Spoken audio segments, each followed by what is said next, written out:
Um, really, Peter and actually Rob have asked me to talk today just on work that we're doing at the moment in Saudi Arabia. We've been working there for about 2 years on a rangeland restoration project in the Prince Mohammed bin Salman Royal Reserve.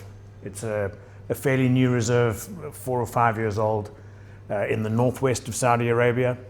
It's pretty big, 200 kilometers by 200 kilometers.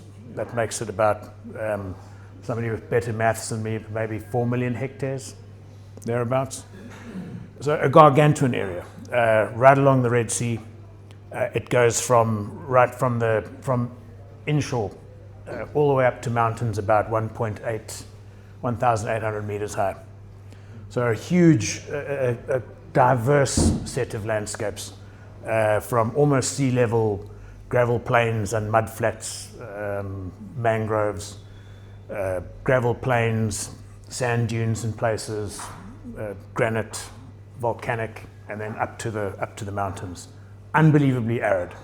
Along the coast, 50 millimeters a year. Up in the mountains, 100. But completely non-annual. So their rain is completely sporadic. They might get their 50 or 100 mils every 5, 8, 10 years. So a season there is an incredibly long time. Up until the promulgation of the reserve, the area which is inhabited by traditional Bedou people, and who have been there for hundreds, if not thousands of years, have used the rangelands in that part of Saudi Arabia nomadically. Settled oases around date palm production, and some of those oases and those date farms are hundreds and hundreds of years old, all still in the same families, but really with guys just having access to the desert in any which way they want. Families largely controlling large areas. So one family wouldn't necessarily want to go and graze their camels, goats, or sheep in another family's area, but we're talking massive areas. So one guy might say, I graze between here and Dordrecht. That's it, and no one else would really graze there. What's happened since they've made the reserve is that they have now drawn all of those farmers that had sort of open access and easy access to all of the land. They've drawn them into much smaller contained areas, and as a result, we got called in to help in two ways. The first was to start designing ways of that local livestock owners could start locally in small areas changing the way they see their landscape. So they would have seen the landscape much in the way that the old herders here would have seen them. If it had rained somewhere near Stainsburg, they would have slowly moved towards there, and if the rain had come across, and everyone would kind of just have followed the rain. That pattern has been broken for the last 100 years. And so this free access to veld and unselective grazing, just wherever the guys want to, and to hammer over and over again, has resulted in an area that was already very arid becoming increasingly more arid, and with almost zero ability for vegetation to recover. Sorry, Simon. Yes. May we interrupt? Of course. What stock of grazing? Stuff that you'd recognize if you're Karoo farmers. Acacia. No, livestock. Camels, goats, and sheep. That's it. The goats and sheep are still.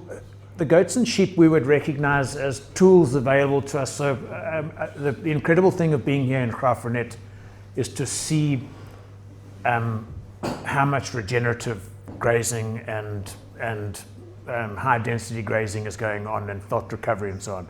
This is, we're sitting in a mecca here of that kind of change in attitude towards farming. But perhaps the degradation that the Karoo suffered under the wool boom, for example, is reflected in Saudi Arabia, but 1,000 times worse. When even in February, before all this lovely rain came, when you walk out into the veld here, it is lush compared to where we're talking about. We're talking about unbelievable aridity. It really is. To go to southern Namibia or to the Namib, you'd feel right at home in Saudi Arabia. So yeah, this feels the same. There's just very little there. To then, so faced with the challenges of then concentrating livestock owners who, for their entire family lives, have just been allowed to go wherever they want. Look, it's a mammoth country, twice the size of South Africa, with half the population. And of that population, very few of them are still traditional herders or nomadic pastoralists. So they've had unbelievable access to veld. And it hasn't helped them or the veld, and especially in the last sort of 150 years. So with these guys being concentrated in smaller areas, there's obviously friction. So we've gone in and we've started working with Bedu farmers in areas, and if you look at it too broadly, it's too frightening. The place is too big, and the landscape is too vast, and the task is too big to even imagine. So you just narrow it down. They say, look, concentrate on that 20,000 hectares. Tell us where you think we can make a difference. So we go in and we look, just starting literally with Google Earth, and go and look for areas where you think that ecological function is still okay. Where there's still stands of good acacias and still stands of occasional patches of panicum grasses and things like that. You say, okay, we think we can work here. Then you go to the local Bedu family that sort of occupy that area, and you say, then you have a sit down. And the part of my job that I love the most is the fact that you can go without speaking any Arabic and go to a completely different country. No one speaks any English at all, but you're all bound by the fact that you love to sit and eat often and drink a lot of tea.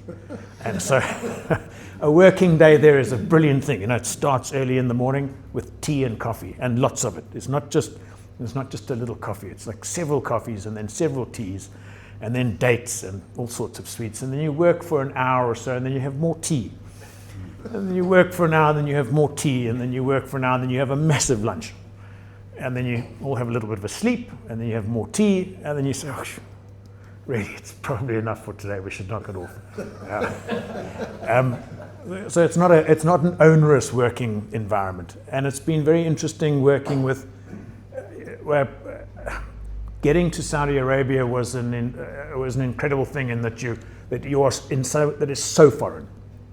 You land in these big glass modern cities with gargantuan highways and fast, massive cars, and a very modern population. The youngsters that you meet, people in their 30s and 40s, all very well educated. A lot of them have done their honours or masters overseas. When you go out into the desert and you meet the Bedu, these are guys who most of you would recognize instantly and be able to get on with completely. They drive Toyota Land Cruisers for the most part, some of them in the most incredible condition on both sides of the spectrum. And they're hardworking guys. Their hands are hard and they work long hours with lots of tea and lots of coffee. No beer. Okay, no beer at lunch, no beer at supper, but you don't miss it. So we've been going to little Bedu communities and saying, look,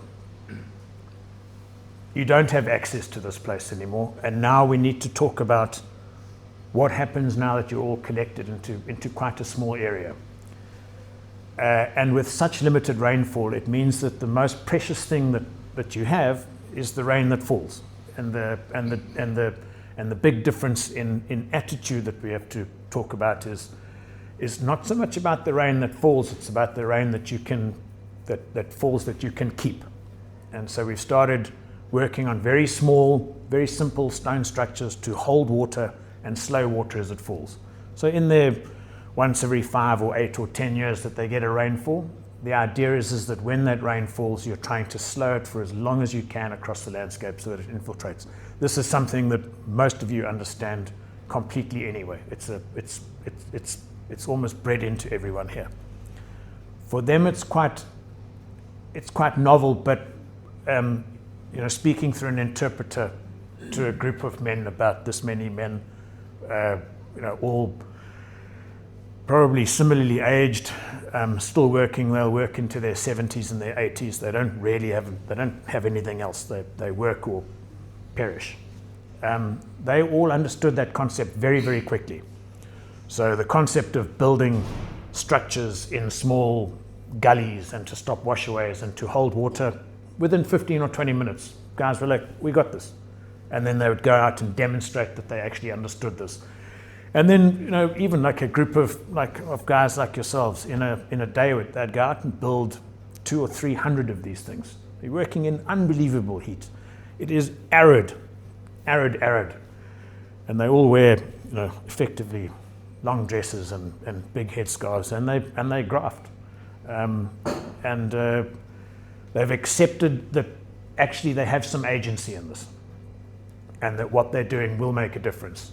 And as long as you keep your concentration narrow into, let's just work with this valley for a week, or let's work for that, with those sets of pastures for a couple of weeks, you can do it. As soon as you look at the skyline, it becomes too much. The place is simply too vast.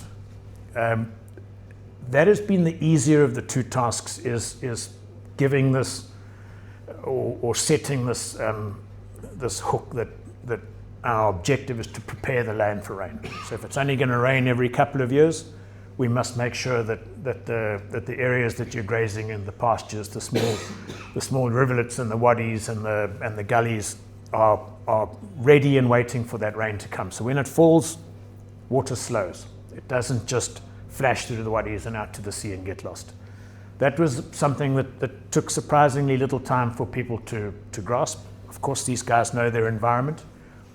The more difficult thing is now talking about how you manage your livestock in a much smaller area where you can't just, that's the other thing, the actual herders are guys mostly from Sudan. And you've never seen harder men in your life. And they literally go out with a litre of water out into 50-degree heat with their sheep and goats, and that's it. They come back when it gets dark. Everything gets kraaled every night. It's about now having all of those communities all now joshing for the same piece of rangeland. The easier part of it is that they have always given their livestock additional feed during most part of the summer. Their rainy months are their winter months when it's cooler. So they probably traditionally feed within the kraal for about 3/4 of the year and only range out for a quarter. But now, even in that quarter, they're starting to bump into each other, and the flocks and the herds are they're starting to get a bit of tension. And that has been it's been a very difficult and challenging task, of which we are really right at the beginning. There is a traditional way of ranging in Saudi Arabia called a hima system, which was based on large family and tribal groups, and there would be these loose agreements as to how you managed a rangeland, much as how I think we imagine rangelands would have been naturally managed here by simply flocks following the rain. But it's a start. It's been an incredible experience to go and talk with men who we don't speak the same language, but in many ways we can experience the same things just because we have the same love of land and love of animals, and are convivial and like to have the odd cup of tea and the odd coffee and eat goats and things like that, of which they do. I just want to, maybe something that I haven't talked about is that one of the technical things that we're doing that side is looking for, we've been following a process called autogenic succession, which is to look for places in the landscape where ecology is still functioning. So even in very badly damaged landscapes, we go and look, you'll find a little valley with a lot of acacia trees and a lot of grasses still there. So you say, listen guys, this is an area we work in. This is how we try and increase the amount of water that can seep in and slowly move through the landscape in an area like this. We try and protect this area. We try and that's where it draws back now with the people, is now to try and manage those those areas that are functioning well, and to say, how do we now keep our camels out of here? And camels really are the main, they're the goats in the system. They really are very destructive, and they're not herded. They're just let to run and eat whatever they want. So they carry on. They hammer the same bushes and the same trees and the same grasses every single day over and over again. So to try and keep those animals out is proving trouble. Is to go back and take guys to rangelands that have been now empty for 3 or 4 years, where guys used to farm. So areas that they are intimately connected to and know so very well. And they go back and you can see the shock and the surprise, because you can see a landscape that even it hasn't had any rain at all in 2 years is visibly in better condition than it was when they were still farming it, ranging it. That's about what we're doing. So we're at that phase now where I think it's time to call in someone like Rowley, so that he can maybe go over there and chat to guys about how maybe that the animals are not a problem, that there could be a solution to some of the systems that we're working in. Any questions? Yeah. I'm sure there are questions. Give us a bit of your background. I mean, it's fascinating. How on earth, and then how do you crack getting a job like that? And when you talk about we, who is that? Yeah, we is me and my boss sitting at home still doing the work on a computer, otherwise known as my wife. It's been an area of interest of mine for years. When I was a youngster, I was lucky enough to range a herd of Nguni cattle. I didn't have a farm. I just had the sides of the roads, and anyone who left their gate open, or any patch of woodland or anything, I would just go and herd. And so Where's that? Natal? Yeah, so in the Midlands. And I would range out. In the summer I'd go up into the higher areas, and in the winter I'd draw back into the Sweetveld. And it was an incredible life for a bachelor without anything except cattle and a dog. But there's an intimate understanding about how hammering something over and over again, those lessons when you live them with your cattle every day, they draw into you. And then in an article in Farmers Weekly, there was an article on Andre Lunt, who I think was up towards Middelburg way. No, maybe yeah. And I got hold on the telephone, and he and I chatted for years and that sort of that part of ecological restoration really is my passion, but it's a side passion. We have a business, we design people's gardens and we build them, and they pay us, and that allows us to study and partake of the passion of ecology. As to how you get the nod, timing and luck. Somebody phones you and says, if you were doing this, how would you do it? And you give the right answer. And the right answer just happened to be that I felt that it was a people first thing. And that I felt that those, without knowing anything about Saudi Arabia or Bedou people or camels particularly, I just felt that people who lived in an area and knew it so well would understand the concept of regenerative agriculture quite quickly. And I was right. And then I spent a lot of time on Google Earth, and so I was able to go on, find areas where you could see, you can literally see a piece of ecology that is still working. Valleys that still have large stands of trees compared to valleys within 5 or 6 kilometers away with nix, just stunted bushes. And to go and say to the authorities there, look, you still have functioning ecologies within the park. Obviously they do. They've declared it a massive game reserve. They think that the thing is going to recover, but particularly where the people were. And the ability to talk to other herders, to be able to go and sit on the ground and talk to people who love their camels and their goats and sheep as much as I loved my cattle and love their land. They really, really love their land. Did you study botany? No, Taught is, I'd put it in those little, self-taught is a grand way of saying it. Still learning, I think. Self-motivated. Yeah, self-motivated. Look, coming here to Graaff-Reinet has been incredible. This is, most of you guys and most of the guys that I meet out there, years ahead of anywhere else that I've been studying, years ahead of the Aussies and the Americans, a century ahead of the Europeans in terms of what you understand about felt and ecology and restorative practices and so on. When we're living in the Mecca, ironically, of regenerative agriculture. Why Graaff-Reinet, Simon? How did you come to Graaff-Reinet? Accidentally. We'd been to the Drosti and we'd stayed over a night once, and it has fantastic wheelchair facilities, probably the best in the country. And so, after I think the fourth or fifth night of rioting in Durban a couple of years ago, my wife said, pack the car, we're going to the Drosti. And then on, I think, the second or third day here, I was out near Murraysburg looking at a small farm. And on the way back in, she pointed at a house on Craddock Street and said, go and buy that house, don't argue with me. And I'm glad I listened. Yeah. So that's how we find ourselves here. And then to be here, I mean, you can buy a house here without any grand idea of anything. You can say, well, we come here on holidays. It's a lovely place to be. But the community here is special.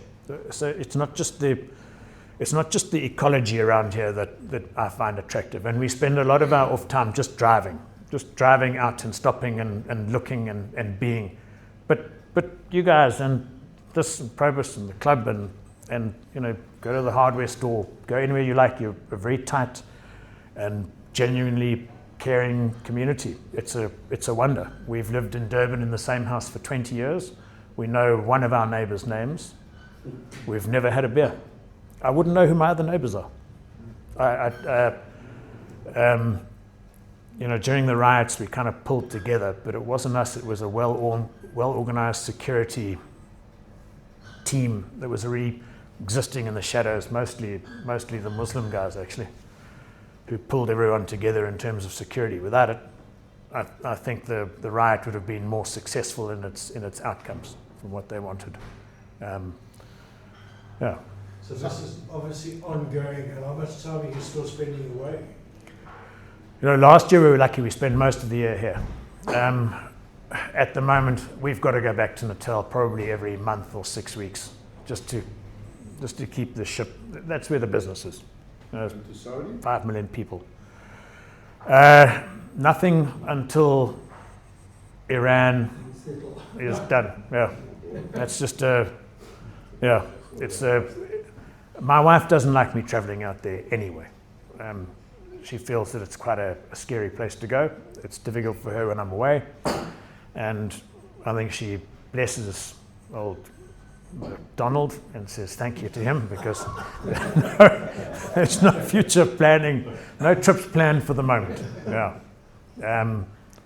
Which is a great pity, because I was there in December and we had rain. Not like rain like here, but rain. And it was incredible. Within days, the desert is starting to flush. And you can see the guys are excited. An exciting time. Yeah. I wanted to ask about the game reserve there. So on what sort of model are they running that? So are they allowing the farmers into the reserve, or is it? Not yet. So it is. So what they've done is they've out of this 4 million hectares, they've given the farmers 10, 12 plots. Okay. So look, we're not talking a lot of farmers.